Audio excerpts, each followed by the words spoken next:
I need to put myself before the tasks. The tasks need to serve me for who I am. Welcome to the Destiny Coaching Ministries podcast. I'm Tina Southgate.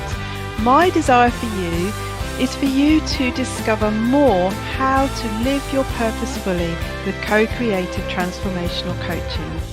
Hi there, everybody. Well, we just wanted to talk today about a really great subject, actually. Gerard sparked the conversation on this one, and I'll explain in a minute. It's performance coaching versus being coaching. Something that we've observed is that there's a couple of ways you can go about coaching people. Isn't this right, Gerard? So, Gerard, do you want to just tell us what you told me already, which is how you went about coaching a particular leader, more around the kind of being coaching and less around the performance coaching, and how it worked so well? Yeah. So, I had to coach someone recently who was a leader of a reasonable sized business, and their job role was very creative, and they wanted to be able to achieve a whole lot of things that they need to do regularly, weekly, in a timely manner, but need their creative space and creative juices to really flow well in the way they do things. And when I was coaching them, I took the approach of coaching what's the true them. So it wasn't like I was trying to coach them to work out how to do their tasks faster. I was coaching them to discover what would work best for them being the person that they are. And it essentially meant that I got them to really dig deep into their heart to understand what's really important about their day and the way they arrange things, and how to really prioritize things differently, because in the workplace there can be a lot of pressure to do this between 9 to 5, but yet if she needs to be creative and leave some things to the next day, or change the way she does her days, she should have the freedom to do that if it gives her the creative spontaneity that she needs in her process. And one of the topics that came up was, not precisely, but essentially it sounded like somebody else was saying, well, why didn't you coach them from a performance standpoint? So the GROW model, as far as I understand it, which is one of the other models that's trained to a lot of UK coaches, is all about getting the person to perform well. So getting them to do more in a day than they're able to previously do from a performance aspect. So it's all about performing better and achieving more. But it's not about helping them find their true selves in what they're doing in their work. Okay. What you're talking about reminds me of a coaching session I had recently with a CEO who wanted me to help him figure out his task management. It was very kind of, on the surface of it, quite simple. And he had a software tool he was using. And I think he was expecting me as his kind of business coach to kind of tell him the best way of doing it, and coach him into formatting himself better. But as you do as well, Jared, because we both obviously coach very much around the co-creative transformational tools, I also coached him I was very, very intently listening to what was motivating him within the way he was using the tools, what was working for him, and where the gap was. And at the end of it, it was brilliant, because he went off and he found an incredible way of using it all, and he's very, very happy and it's working for him. But what he said, I love the way that you coach me, because you help me work out what's best for me, Yeah. rather than sort of working me towards some, let's say, some tried and tested and proven you know, ABC type formats, which are great. Let's not, you know, some of that stuff is great, but I think where coaching becomes really powerful is by doing what you're saying, Gerard, you know, more the kind of who am I in this space and what is it I need, you know, to flourish and to work to my best abilities. And that's not necessarily doing more tasks, is it? So it's not, it's like, how do you measure performance is the question at the bottom of this. Like, performance coaching is, there's a lot of assumptions that we're increasing certain levels of certain things, but are we performing authentically through who we are and how we work best? You know, that's And to me, that's the topic that's brought out in that Good to Great book, where they identify a whole lot of successful businesses. And the key thing that makes a business last longer and be successful is when the founder is creating something from their heart.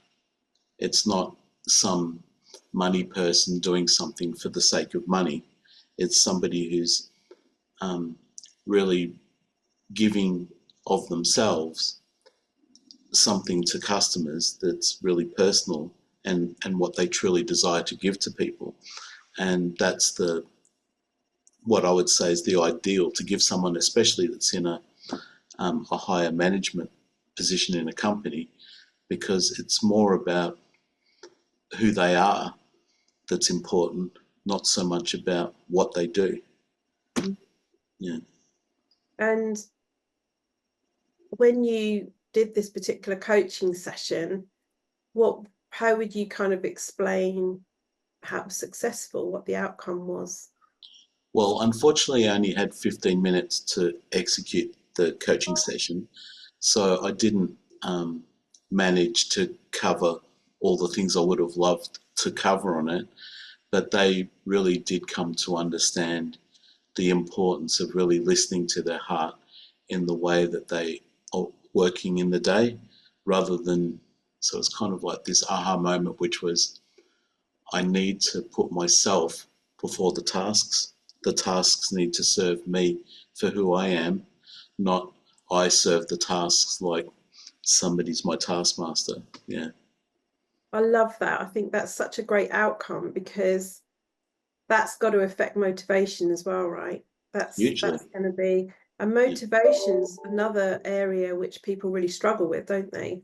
Yeah. Sometimes, maybe not at founder level so much, because they're generally working from their hearts on something anyway. But I think within a coaching space, coaching towards that is far more powerful than coaching towards a goal that is someone else has decided that that is the norm and that's what success looks like, you know. Yeah. But I believe that there is a place for performance coaching. Like, say you're a number one golf player that's lost your game, or a basketball player or something of that nature, where it's all about you getting yourself back into the number one seed. I can see that performance coaching would help them, but I really do feel that you do need to care for who they are in their being as well. Yeah, so there's a time and a place for both, really, I from think my standpoint. what you're explaining as being coaching is performance coaching in a way. But why don't you just explain what you're meaning by being coaching in this? Well, being coaching means I'm being authentic and real to who I am, as opposed to putting on an act and being something else to achieve something through performance. Right. Is the two extremes? Yeah. So it's about my being, Yeah. who I am, what's authentically me, how am I, so it's how am I in this space of doing authentically, working from my heart, working from who I am, flourishing and working the way that suits me best, isn't it? Yes. Yes. And I suppose in, like, for example, ICF coaching terms, they would call that coaching the who. Right. Yeah. Yeah. As well as the what. Yeah. Which is so much more rich, isn't it, than just coaching the topic. Yeah. Yeah. Yeah. And I think it's something that businesses are doing, focusing more on. yeah, the old idea of businesses of getting everybody to, you know, punch 20 holes in a piece of metal in a day, are kind of gone. It's more about how do I get the most value out of my person who's serving in the business. Do you know what I mean? And they're not necessarily the best person to punch 20 holes in a day, but they're the person that makes the team work. They're the person that helps quality control and whatever the case may be. So you need to look at um, each worker more holistically for the value that they bring because of who they are, as opposed to the bottom line being how many holes do they punch a day, for example. Yeah. And I love that subtle shift in the focus. The focus is from what are they doing and what are the results and what are they achieving to who are they.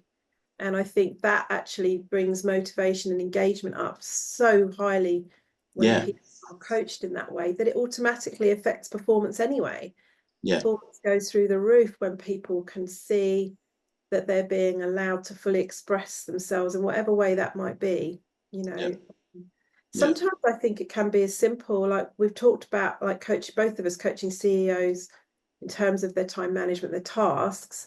But I think that's actually, even though it seems like quite a small but very, very common topic, it's actually huge, isn't it? Because if Yeah. you've got your own company, part of the reason that you've done that is because you want to be able to do things the way that you want to do them. Yeah. So actually getting released, often it's just giving yourself permission to be able to do that, is what we're coaching here, really, isn't it? It's helping them to find that because they've never really found it in the way fully in the way they want to. Yeah. So yeah, Yeah. cool. So performance coaching versus being coaching. Being coaching, I'd say, is part of performance coaching. What would you say, Gerard? What are you learning in this conversation? Um, that it all really comes down to valuing the person for who they truly are, ultimately. But to get there, there's different approaches to help them find that. All right. Well, great conversation. Lots to think about there, actually. I hope those of you listening found that food for thought. So we'll see you next time.